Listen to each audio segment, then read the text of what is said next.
When some time ago I mentioned to Bryony I would have a chafing dish story for this conference if she needed a talk, I had rather underestimated the scope of the topic. So all today I will be doing is offering excerpts from really quite a long account. In part one, the dish and its uses, I cover sections noted in red with passing reference to the others, and I'll re-show this slide. And likewise for part two, I look at only one issue from the early chafing dish story, still relevant in today's healthcare. So moving to my general introduction. Every bachelor has a wife of some sort. Mine is a chafing dish and a desire to sing her praises. This quote from The Cult of the Chafing Dish, 1905, reflected a fashion at the time, especially in America, where another author opined that the dish was the most social utensil in the world. Both authors were referring to the well-known culinary roles, preparing food and keeping it warm on the table, as recorded in countless cookery and household advice books from the 1500s onwards. This frontispiece from a 1653 account shows an apparently out of control chafing dish. By the early 1500s or so, the dish was likely a fixture in various households, certainly wealthy ones. This includes for preparing home remedies, one purpose of this account, which focuses on the 16th century with a note on subsequent trends. I suggest that not only is the chafing dish analogous to the galley pot and the mortar when they once straddled pharmaceutical and culinary uses, but also offers glimpses of social aspects of everyday health care. Rembrandt's etching titled "Beggar Warming His Hands at a Chafing Dish" of about 1630 comes to mind. Moreover, insights into everyday life emerge from using vernacular publications and manuscript compilations of home receipts. Those that others have noted help us to gaze into everyday past lives. The occasional display of chafing dishes in museums also prompts my interest in how best to arouse public curiosity, more than say, just another piece of pottery. As one suggestion, especially for those who utilize artifacts in public education, I consider that the question and answer approach can be helpful, found in many early English books such as here, and I noticed yesterday, occasionally tried at the Manchester Art Gallery. And it's a way of setting an artifact in situations of its time, perhaps smoky kitchens for the chafing dish. It is an approach set around 1800 I illustrate below. A chafing dish will ask questions with responses from the dish's wealthy physician owner, informed by my interpretations of the historical record. Now a look at part one. First, introducing the chafing dish in some detail, as its early history is not generally well known. To start, the chafing dish asks, "Pray, why is it, doctor, that you use me more than the other chafing dishes you have?" Doctor, "Well, being silver, you are my most elegant dish, and add to the table for my guests to enjoy. I love talking about my dishes since they're becoming a forgotten medical tool." During the 1500s, comparatively inexpensive dishes, not silver, were likely becoming available for all social classes as a convenient, portable source of adjustable heat. As testimony to their popularity, they existed in a variety of styles, designs, decoration, and sizes, in metal, silver, but mostly of a copper alloy, and more commonly, less expensive earthenware. Some dishes might have been more efficient for heating than others, such as those, certainly not all, with slits or holes in the bottom of the bowl to allow ash to fall through to the pedestal base. Openings, often triangular, in the pedestal allow clearance of ash as well as ventilation to facilitate burning. Characteristic of most dishes are 3 or more knops on which a platter, pan, or dish was placed. This Sidbury chafing dish, as it is known, is unusually decorative, with many knops and also teeth. And where bowls have no openings in the base, ventilation depended on side holes and or the gap between the bowl and the vessel sitting on the knobs. And as with any everyday cooking utensil, early authors did not describe using the dish. However, clues exist. One account, 1558, for preparing a conserve to scour the teeth, suggested placing in a chafing dish some hot ashes with a few embers. A hearth fire would provide that, but an alternative was kindling from scratch, maybe if a hot charcoal fire was needed for boiling. One can also get a feel for the dish's recognition in early modern society from artist depictions when they grappled with light and shadow or conveyed a social moral concern. Incidentally, their work also hinted that the term chafing dish was sometimes used loosely, even for other domestic wares. Here, Peter Paul Rubens's An Old Woman with a Chafing Dish is perhaps questionably titled, since the handle the woman is holding is more suggestive of a pan. And while Diego Velázquez's scene of cooking eggs is sometimes noted to be on a chafing dish, the sort of heat within the stand is hardly identifiable.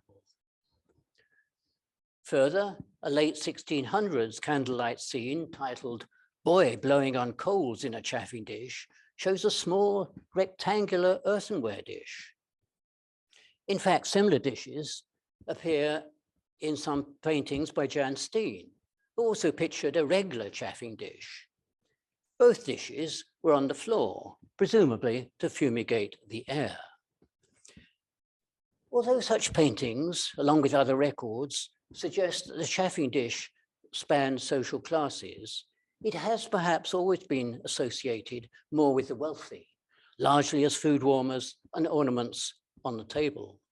Such an association fits with, for instance, Hugh Platt's 1594 suggestion that rather than having a chafing dish with coals on the table, one could use, quote, a piece of iron, red hot, placed at the bottom of the dish.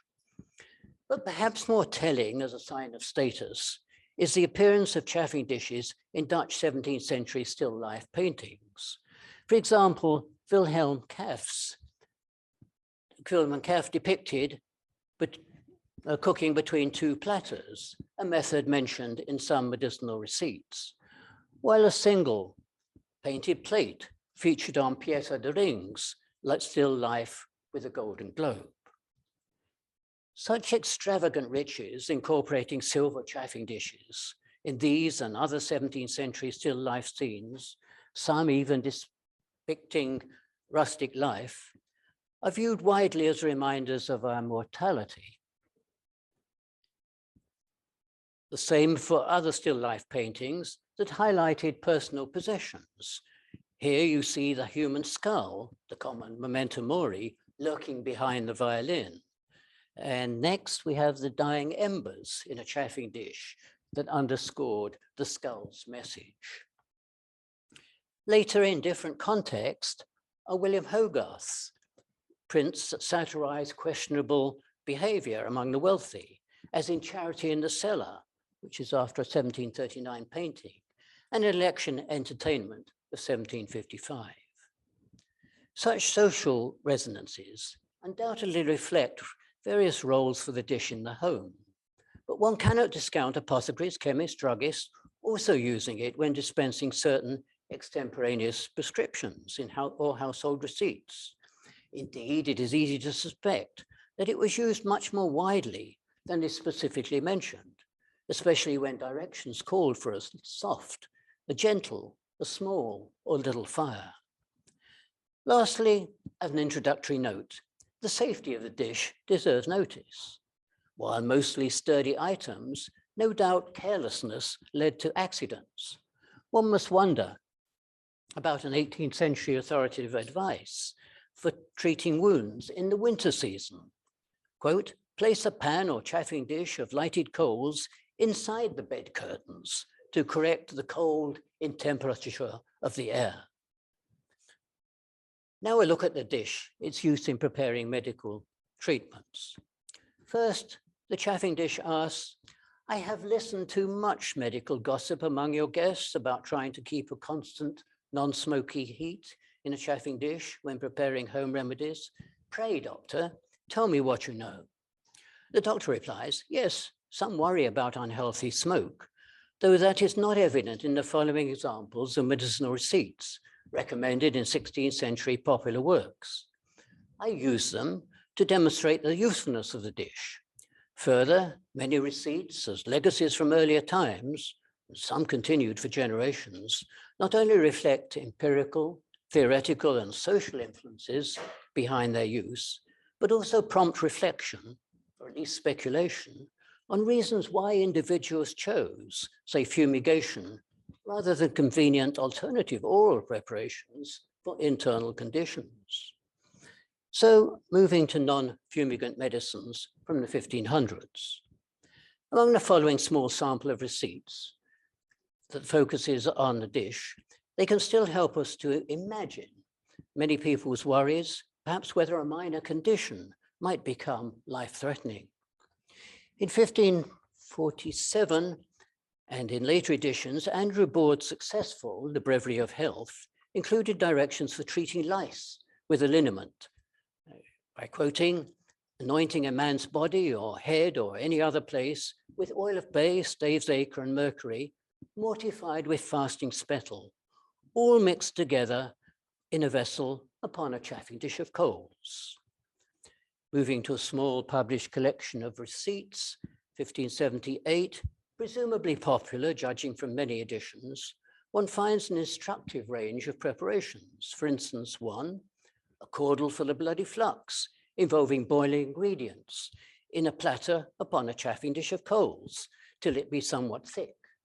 Two, using a similarly arranged platter to prepare a plaster for a gouty leg, a wound or sore whatsoever. And three, a fomentation of a megrim or headache by warming in rose water upon a chafing dish of coals 2 small linen bags containing nutmeg and ginger that were then applied to the temples. And lastly, an example published in 1526, where, although a chafing dish was not mentioned, it was a likely choice of heat. Presumably a wash, the receipt for treating redness of eyes and tears directed that powdered medicaments be mixed with rose water and wine of pomander, then chafe it, presumably stir, upon hot coals with a little boiling. Some published receipts were transcribed, albeit often modified, into manuscript receipt books, compiled in literate, often wealthy homes. Chafing dish examples in one volume dated 1606, hence evidently 16th century receipts, included some that illustrate the use of the dish when boiling was required. For instance, one regimen for the megrim had 2 receipts, a gargle to be followed by a plaster, more a fomentation on cloth. The gargle, maybe it was rationalized as clearing rheum, commonly the waterish matter, or to draw down humors, involved boiling herbal ingredients in vinegar upon a chafing dish of coals until half is consumed. Mustard was then added and boiled before it was administered as hot as you can before spitting it out. As for the plaster, the listed ingredients were boiled all together upon a chafing dish of coals until it be so thick you may spread it upon a cloth. This was to be left on the forehead until it fell off. In contrast, other chafing dish receipts in the manuscript involved warming or drying, such as warm all the listed ingredients together upon a chafing dish for those who cannot sleep, while a head treatment involved the drying of a medicated fomentation contained in a cloth in a dish upon a chafing dish of coals. Turning to surgery, an interesting reminder of which is the discovery of a chafing dish in the surgeon's cabin on Mary Rose, Henry VIII's warship, sunk in 1545. Fire was needed by surgeons not only for fumigating bad smells, a common use for the dish, but also to treat heat I keep losing my place, I'm probably here, but also to, where am I now? But also to heat irons for cauterizing, or to prepare such alternatives as scalding oil or molten sulfur. Notice here an apparent stylized brazier in this illustration from the works of Ambrose Paré, 1634, although a chafing dish is relevant to the text. Unfortunately, in having to omit other roles for the dish, I limit my evidence for its usefulness, including fumigating against pestilent diseases, or even suffumigation, fumigating for below, a topic for gender history and the sexual satire and innuendo that went with it, commonly used for obstetric and gynecological conditions, as just mentioned, with the patient suitably seated on a close or birthing stool for aromatic fume treatment in the womb, using a chafing dish on the floor. This 1583 illustration, seemingly treatment for barrenness, shows fumes, rather billowing smoke, reaching male onlookers rather than the womb. I must also omit my account of subsequent trends in the chafing dish story. Unfortunately, no brief summary of the slow 18th century decline for medical purposes can disentangle social and medical influences. Nevertheless, leaving aside the 1700s spread of new kitchen ranges that outmoded hearth fires and their grates and hobs, one can say that medical shifts were probably more significant in short-circuiting many chafing dish roles, even before spirit lamps were changing the dish's character by 1800. While kitchen physic continued to be a significant part of 18th century treatment, it was increasingly reshaped, especially by commercial developments. Many involved apothecaries, chemists, and druggists, perhaps with emerging wholesaling and manufacturing facilities, as they distributed, one, expanding drug imports, including the long-established inexpensive exotics, two, chemical remedies that gained traction during the 1600s, and three, their own and other proprietary medicines. Further, many, no doubt, kept abreast with new theories and practices, such as the rise of acidic disinfectants, which during the last half of the 1700s embraced ideas of contagion, and that aromatic smells only masked and did not destroy pestilential poison. Shown here is Guiton de Morveau's apparatus for local and room disinfection with chlorine. Therapeutic change, of course, happening in diverse directions, is dependent on countless individuals. And I'm sorry not to discuss examples, such as a byway in the history of fumigation. It is William Woodall's innovative Enema Fumosa, published 1639 and 1655, since it did not require a separate fire for fuming from, say, a chafing dish or other vessel. The fumist material was lit inside the small silver bowl or cup, and the smoke could be piped directly into, say, the rectum to treat colic and various conditions of the colon. It was seemingly influential in surgical circles, but perhaps less so in home fumigation practices. Now, moving to part 2, themes arising from the chafing dish story still pertinent today. First, the chafing dish remarks, "Doctor, thou hast given many details of our history, but I fear our life is changing." The doctor responds, "Well, even though you are now rarely associated with preparing medicines, social issues surrounding your medical history will continue to challenge healthcare and society in general. My notes cover only some early aspects, but hopefully prompt further study. So here, two-tier medicine, the rich and the poor. Differences in costs of medicines and fumigants are conspicuous in the chafing dish story up to 1800 or so. It prompts the question, were treatments for the poor considered to be inferior with those recommended for the wealthy?